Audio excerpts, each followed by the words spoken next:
अब मैं माननीय सीपी सिंह जी से आग्रह करता हूं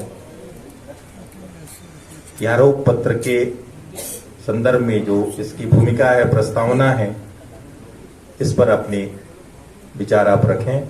श्रीमान सीपी सिंह जी।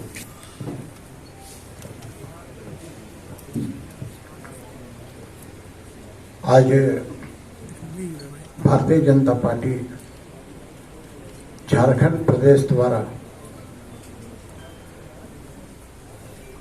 इंडी गठबंधन के खिलाफ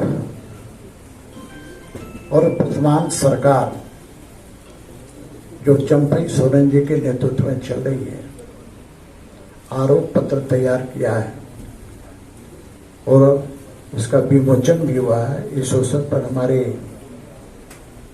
झारखंड प्रदेश भारतीय जनता पार्टी के माननीय प्रदेश अध्यक्ष श्री बाबूलाल मरांडी जी,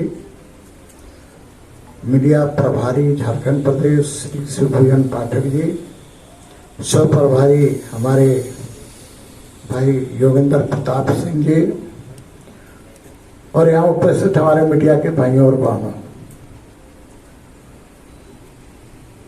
आज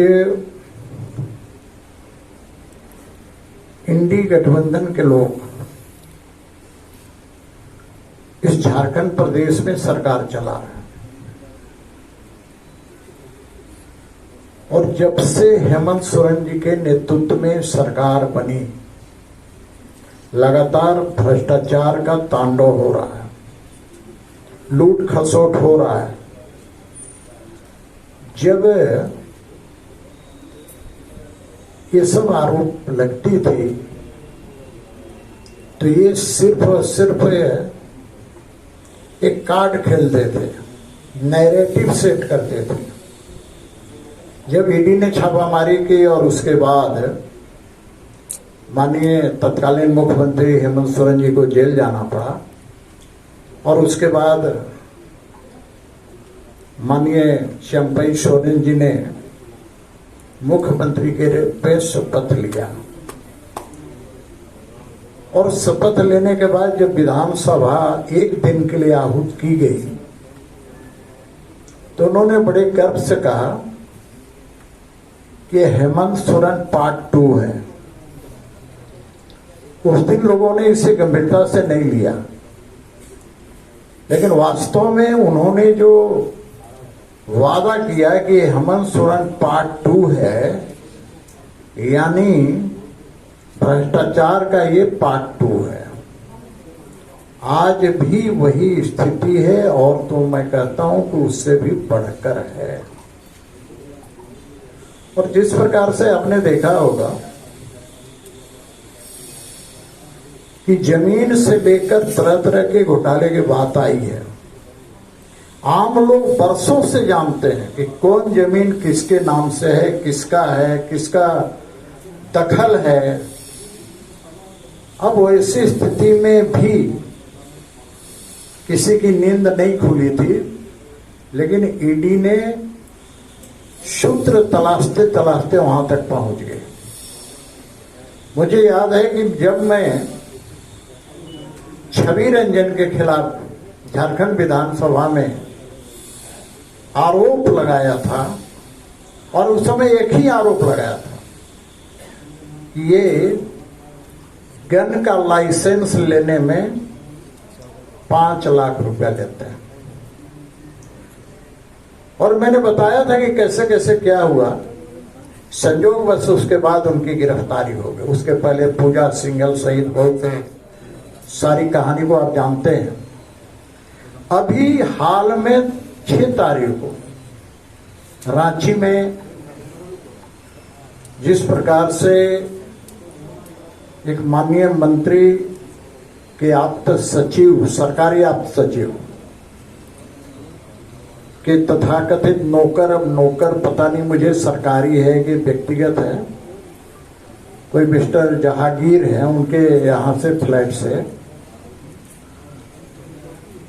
लगभग 35 करोड़ से ज्यादा राशि बरामद हुई है। साथ ही 2 ठेकेदार मुन्ना सिंह और राजीव सिंह के यहां से भी बरामद हुई है। तो इस प्रकार से हुए सिर्फ यह कहते हुए कि इस आरोप पत्र को आप पढ़ेंगे, साथ ही इसके अंदर हम लोगों ने कुछ पेज पर हम लोगों ने किस प्रकार से केंद्र की सरकार अलग अलग क्षेत्रों में काम कर रही है, किया है, उसकी भी हम लोगों ने इसके अंदर समावेश करने का काम किया है। बहुत बहुत धन्यवाद। बहुत बहुत आभार।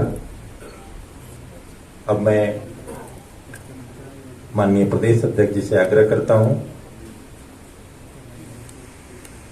कि आप इस अवसर पर अपना मार्गदर्शन दें।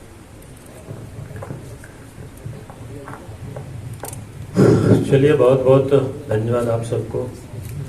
सबसे पहले तो वाराणसी के विधायक श्री सीपी सिंह जी को,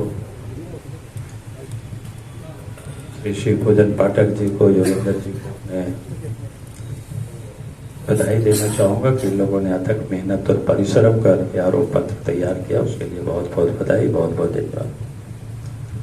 और अभी हम सब लोगों के बीच में अभी सीपी सिंह जी ने पूरी विषय को रखा है, और मैं आप सब लोगों से ये भी निवेदन करूंगा कि इस पुस्तक को, आरोप पत्र को जरूर आप सब लोग पढ़ेंगे तो आपको बाकी चीजें और समझ में आएगा। मैं संक्षिप्त में इतना ही कहूंगा कि इसमें ही लिखा हुआ है कि आरोप पत्र में भ्रष्टाचार बढ़ाओ और भ्रष्टाचार बचाओ। और ये मैं इसलिए कह रहा हूं कि जो कितनी सार्थक है इसके शीर्षक ही। जैसे भी आपको बताया कि वे विधानसभा में, हम भी उस दिन उपस्थित थे विधानसभा में हाउस में, और सीपी सिंह जी विधानसभा के अध्यक्ष भी रहे हैं और सीनियर विधायक भी है। और एक अफसर के विरोध में उन्होंने खुल करके वहां कहा कि जिसकी अभी उन्होंने उल्लेख किया था कि वे गन्ना के लाइसेंस देने में 5 लाख रुपया उपायुक्त ने वसूल किया। उस समय सरकार का क्या फर्ज बनता था? अगर संवेदनशील सरकार होती, भ्रष्टाचारियों को नहीं बचाती, उनकी कोई मंशा इस प्रकार की नहीं होती, तो सीपी सिंह जी से मुख्यमंत्री खुद बुला करके अपने चैम्बर में बात करते और पूछते, और इसके बाद तुरंत तत्काल डीजी को बुलाते, तुरंत चीफ सेक्रेटरी को बुलाते, होम सेक्रेटरी को बुलाते और जांच के आदेश दे देते। और जांच में मामला सही पकड़े में आ जाता तो उस अफसर को उसी समय सस्पेंड कर देते और उसके ऊपर एफआईआर करके उसको गिरफ्तारी उस समय कर लेते। तो मैं ये कहता कि भाई सही गड़बड़ी तो चोरी करता है, लेकिन चोर को संरक्षण ये नहीं दे रही है। इसलिए ये उदाहरण है, ये ताजा, इसको मैंने इसलिए यहाँ उल्लेख किया चूंकि इन्होंने खुद अभी इस बात को यहाँ उल्लेख किया। इसलिए इस आरोप पत्र में भ्रष्टाचारी बचाओ जो लिखा हुआ है, भ्रष्टाचार बढ़ाओ बचाओ, आप बचाएंगे तो बढ़ेगा ही भ्रष्टाचार। ये बिल्कुल इसका उदाहरण है। हमने भी कई एक पत्र इस सरकार को लिखा, लगभग 100 तो पत्र मैंने लिखा होगा, एक भी पत्र का कोई नॉलेजमेंट नहीं आया, मैं नहीं मिला। नहीं तो सामान्यतः हम लोग कहीं भी लिखते हैं, हमें भी लोग लिखा करते थे जब मुख्यमंत्री थे, मंत्री थे, भारत सरकार में भी, तो हम लोग इतना तो जरूर हम लोग लोगों को भेज देते थे कि भाई आपका पत्र मिला, अग्रतर कार्रवाई हो रही है, या संबंधित विभाग को भेज दिए, लेकिन कुछ भी नहीं। इसका मतलब यह है कि वो नहीं चाहता है कि इस पत्र हमें मिला उसके बारे में हम कोई संज्ञान ले और बतावे। यानी वो जो पत्र हम लोग लिखे हैं वो भी शायद रद्दी के टोकरी में कहीं फेंक दिए होंगे या जला दिए होंगे, पता नहीं। तो फिर भ्रष्टाचार तो बढ़ेगा ही, या भ्रष्टाचारियों को संरक्षण करने का ही एक तरीका ये सरकार के लिए। तो इसीलिए हमने कहा कि ये जो आरोप पत्र है, और आज भी आपने देखा, आज करे के 2 दिन पहले आप सबने देखा, पहले भी आप सब लोगों ने अखबार में उसको छापे भी थे, लोगों ने देखा भी है कि ईडी वालों ने सरकार को शायद दर्जनों बार पत्र लिखा है चीफ सरकार को कि भाई जहां जहां जांच किया जो भी गड़बड़ी इनके ऊपर एफआईआर होनी चाहिए। लेकिन सरकार ने उन सारे फाइलों को यूं ही रख नहीं दिया, बल्कि जिसको कहते हैं डस्टबिन में फेंक दिया।